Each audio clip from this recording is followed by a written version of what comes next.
Hey guys, this is Sudoku Warrior again with part 4 this time of the Simple Souls Dark Souls walkthrough.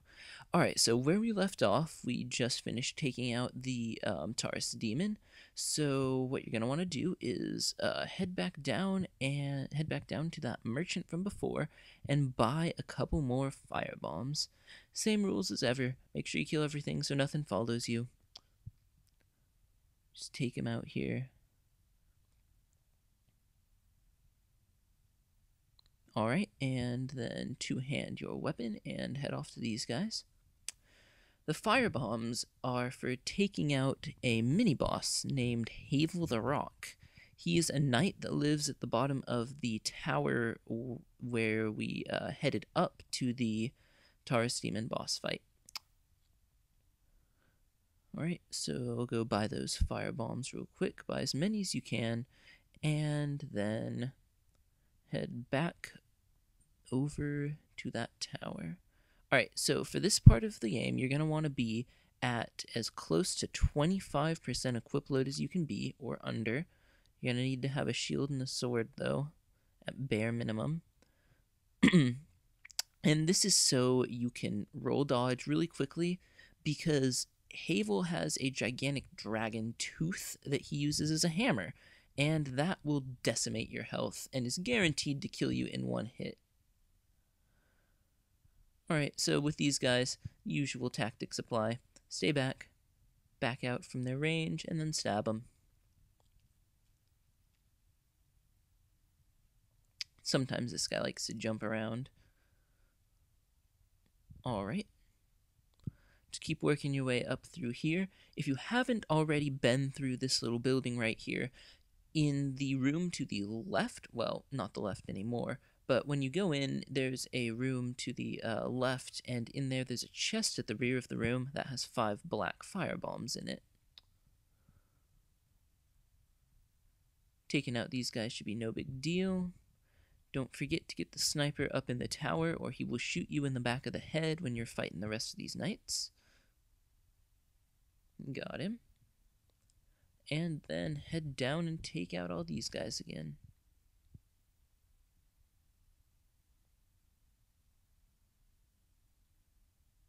Careful not to misjudge that distance. While the stab does have a really long range, it's not as insane as some of the bigger weapons. Alright, this time there is no exploding barrel. That only happens once. And these guys are all pretty easy to kill. Alright, this is Havel's Tower. This is where it's really important to be below 25% equip load and have that quick little jump like I showed right there. Since he has incredibly heavy armor, you won't be able to do much damage to him through conventional means of just beating him up, unless you want to try to backstab him 10 or 11 times. Our main form of damage is going to be coming through throwing firebombs, which is why we bought so many. So head down to the bottom of the tower, and yeah, you can see him right there. What you're going to want to do is lure him, bait him into attacking, and then throw a firebomb at him while he recovers. He takes quite a while to swing, so if you keep dodging backwards and making sure he doesn't hit you, you should pretty easily be able to take him out. You can keep backing up the stairway like I do, but if you run out of room to back up the stairway, you can jump down into the little round areas, the little circular big open spaces on the platform. It just makes it a little bit harder to dodge around because he's not on a straight path and he can come at you from the sides and stuff.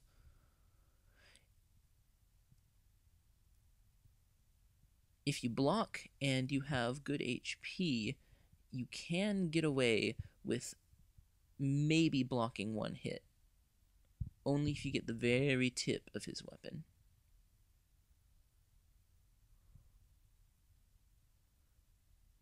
Make sure you try to conserve your ammo for when you're actually going to hit him.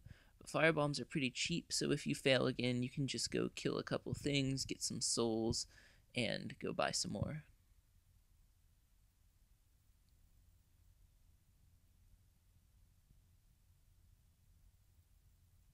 Havel's not too bad of a guy to fight as long as you don't get hit. You can start to lure him back down the tower too if you'd like. I mean, it's just wherever you know you can dodge his attacks and then counter with the firebomb.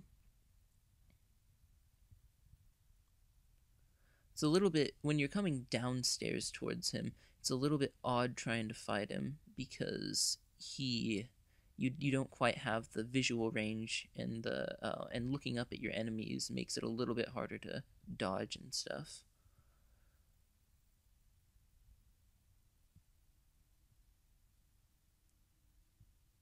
Keep chunking those firebombs.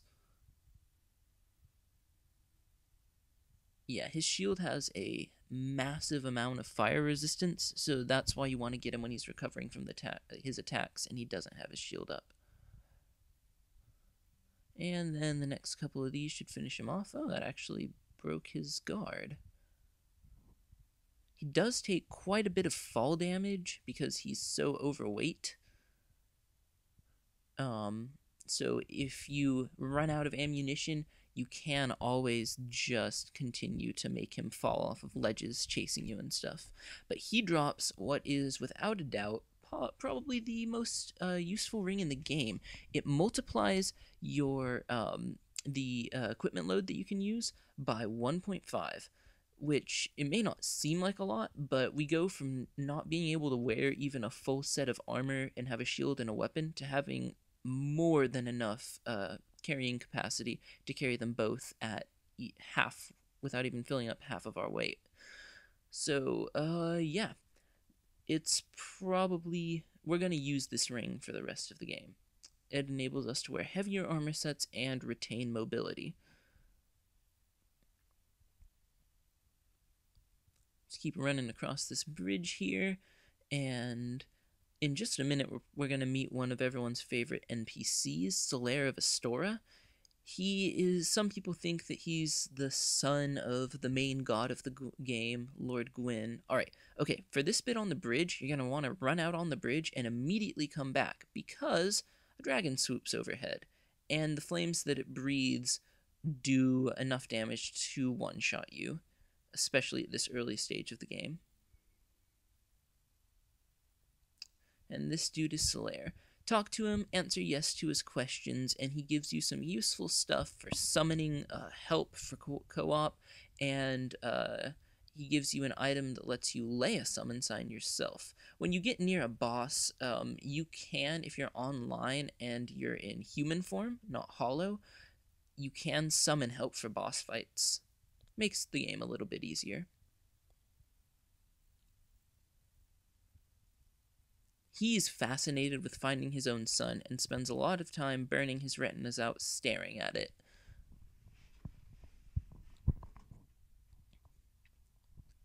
Up in just a second, everyone's favorite line from this game is probably, "If only I could be so grossly incandescent," which is used by Solaire when describing how he wishes to view himself as compared to the sun. So as long as you keep answering yes through here, he'll be happy with you, and you'll be able to start on his quest line. NPCs in this game tend to die off if you don't manage them well, but if you do follow what's going on with Solaire as he's questing to find his son, and you help him out when necessary, you can summon him for the very end fight, and he is the only NPC in the game that you can summon for the final boss fight. So it is a pretty good idea to try to keep him alive. Alright, so I touched on diminishing returns a little bit last time. Diminishing returns means when you put a lot of points into a stat, the points only give you a large boost in that stat to a certain point. So last time I used the example of when you go to 39, from 39 to 40 vitality, you gain, like, say, 20 points of HP. But when you're going from 40 to 41, that drops to, like, gaining 3 points a level. And when you're going past 50, diminishing returns kick in really hardcore, and the difference between 99 in a stat and 50 in a stat is virtually negligible. So when you're leveling up a character, bringing a stat to 99 isn't necessarily as important as bringing it to 40 or 50. So anyways, once you've crossed that bridge, that dragon won't attack you while you're crossing the bridge. You can kick that little ladder down below so you lower a shortcut, and we're back at this bonfire again. Anyways, more levels into endurance. Stick your head out again, kill a handful of these little guys, and should give us enough to level up.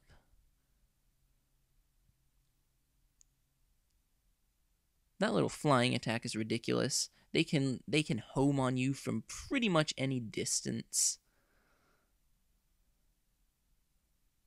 All right.